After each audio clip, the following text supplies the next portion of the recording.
منیب شاہ کے اندر جیسے کسی نے آگ لگا دی ہو۔ 4 سال پہلے جس لڑکی کو وہ ایک ضدی، بچکانہ اور شرارتی لڑکی سمجھ کر ٹھکرا آیا تھا، آج وہی ایمن ایک باوقار، پر اعتماد اور بے حد حسین نوجوان لڑکی بن کر اس کے سامنے کھڑی تھی۔ اس کے چہرے پر پہلے والی شوخی تو تھی، مگر اب اس میں ایک عجیب سی سنجیدگی بھی شامل ہو چکی تھی۔ منیب کی نگاہیں اس پر جمی رہ گئی۔ ایمن اس کے لبوں سے بے اختیار نکلا، لیکن ایمن نے جیسے سنا ہی نہ ہو۔ وہ اپنے دوستوں سے مسکراتے ہوئے بات کرتی آگے بڑھ گئی۔ ایک لمحے کے لیے بھی اس نے منیب کی طرف پلٹ کر نہ دیکھا۔ یہی بے انتہائی منیب کے غرور پر کاری ضرب تھی۔ یار تم اسے جانتے ہو کیا؟ اس کے دوست حارث نے حیرت سے پوچھا۔ منیب نے نظریں چرائی۔ ہاں، بچپن سے۔ او، پھر تو تمہیں معلوم ہوگا کہ یونیورسٹی کے آدھے سے زیادہ لڑکے اس کے پیچھے پاگل ہیں، مگر اس نے آج تک کسی کو لفٹ نہیں کروائی۔ حارث کی بات سن کر منیب کے دل میں عجیب سا کھچاؤ پیدا ہوا۔ اور میں، حارث نے ہلکی سی مسکراہٹ کے ساتھ کہا، میں بھی شاید اس سے محبت کرنے لگا ہوں۔ منیب نے فوراً اس کی طرف دیکھا۔ تم کیا؟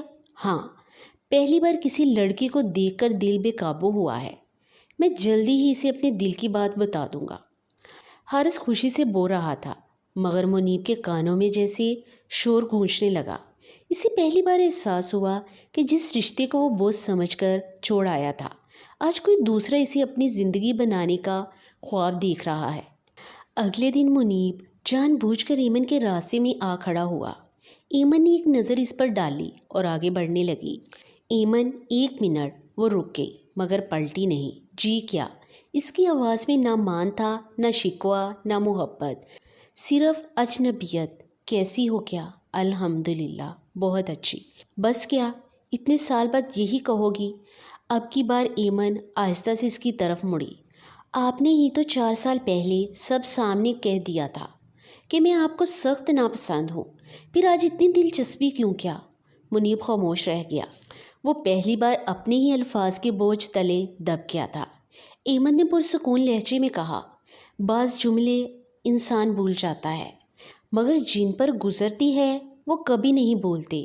یہ کہہ کر وہ وہاں سے چلی گئی۔ منیب اسے جاتا ہوا دیکھتا رہ گیا۔ اس دن پہلی بار اسے احساس ہوا کہ نفرت کا اظہار کرنا آسان ہوتا ہے، مگر اس کے بعد کسی کے دل میں اپنی جگہ واپس بنانا شاید دنیا کا مشکل ترین کام ہے۔ اس رات منیب شاہ کو نیند نہ آئی۔ ہر لمحہ ایمن کی خاموش آنکھیں اور اس کا سرد لہجہ اسے بے چین کیے رکھتا۔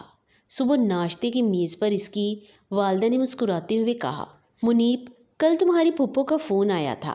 جی کیا؟ انہوں نے بتایا ہے کہ ایمن کے لیے کئی رشتے آ رہے ہیں، شاید جلدی ہی اس کی منگنی کرتے۔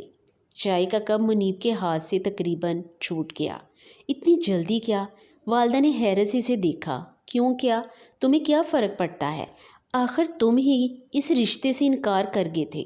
منیب کے پاس کوئی جواب نہ تھا، مگر دل پہلی بار زور سے چیخ اٹھا، فرق پڑتا ہے، بہت پڑتا ہے۔ منیب شاہ پوری رات کروٹیں بدلتا رہا۔ وہ خود پر جتنا غصہ کر رہا تھا، اتنا شاید کبھی کسی پر بھی نہ کیا تھا۔ 4 سال پہلے غرور میں کہے گئے چند جملے آج اس کی اپنی زندگی کا سکون چھین رہے تھے۔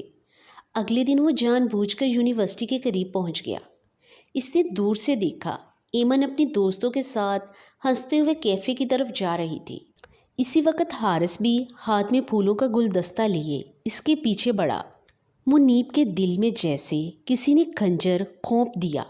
وہ بے اختیار ان کے قریب چلا آیا۔ ایمن، مجھے تم سے چند منٹ بات کرنی ہے۔ ایمن نے اس کی طرف دیکھا، پھر پرسکون لہجے میں بولی، اگر خاندان کے کسی معاملے پر بات کرنی ہے تو حویلی میں کر لیجئے گا، یونیورسٹی میں نہیں۔ یہ خاندانی نہیں، ذاتی بات ہے۔ ہم دونوں کے درمیان کوئی ذاتی تعلق باقی نہیں رہا۔ منیب شاہ یہ کہہ کر آگے بڑھ گئی۔ حارث نے حیرانی سے دونوں کو دیکھا۔ تم لوگ ایک دوسرے کو جانتے ہو کیا؟ ایمن نے مختصر جواب دیا، رشتے دار ہیں، بس۔ یہ بس منیب کے دل پر ہتھوڑے کی طرح لگا۔ چند دن بعد پوری شاہ حویلی میں رونق تھی۔ ایمن اپنی خالہ کے ساتھ کئی سال بعد حویلی آئی تھی۔ سفید لباس، ہلکا سا دوپٹہ اور سادہ سی مسکراہٹ، وہ پہلے سے کہیں زیادہ باوقار لگ رہی تھی۔ گھر کی بڑی عورتیں اسے دیکھ کر دعائیں دے رہی تھی۔ منیب سیڑھیوں سے اترتے ہوئے رک گیا، وہ اسے دیکھتا ہی رہ گیا۔ تبھی ایک بزرگ خاتون نے مسکرا کر کہا، ماشاءاللہ، ایمن تو چاند کا ٹکڑا لگ رہی ہے، اب تو اس کے رشتوں کی لائن لگی ہوئی ہے۔ دوسری خاتون بولی، کل ملک عثمان کے گھر والے بھی اسے دیکھنے آ رہے ہیں، لڑکا بیرون ملک سے آیا ہے، بہت اچھا خاندان ہے۔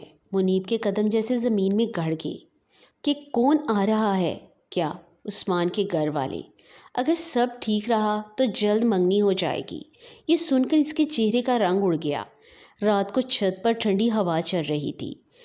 ایمن اکیلی کھڑی آسمان کو دیکھ رہی تھی کہ پیچھے سے قدموں کی آہٹ سنائی دی۔ ایمن، اس نے پلٹ کر دیکھا۔ آپ کیا؟ مجھے تم سے صرف 5 منٹ چاہیے۔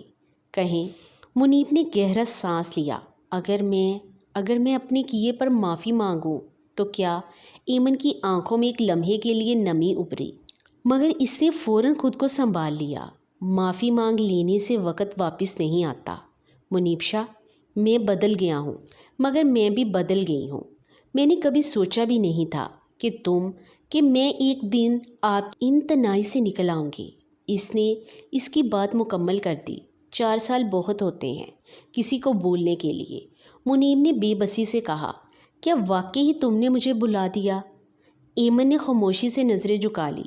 اس کا دل آج بھی منیب کے نام پر دھڑکتا تھا، مگر اس کی عزت نفس اسے دوبارہ ٹوٹنے کی اجازت نہیں دے سکتی تھی۔ اسی لمحے نیچے سے آواز آئی، ایمن بیٹا، عثمان اور اس کے گھر والے آگے ہیں۔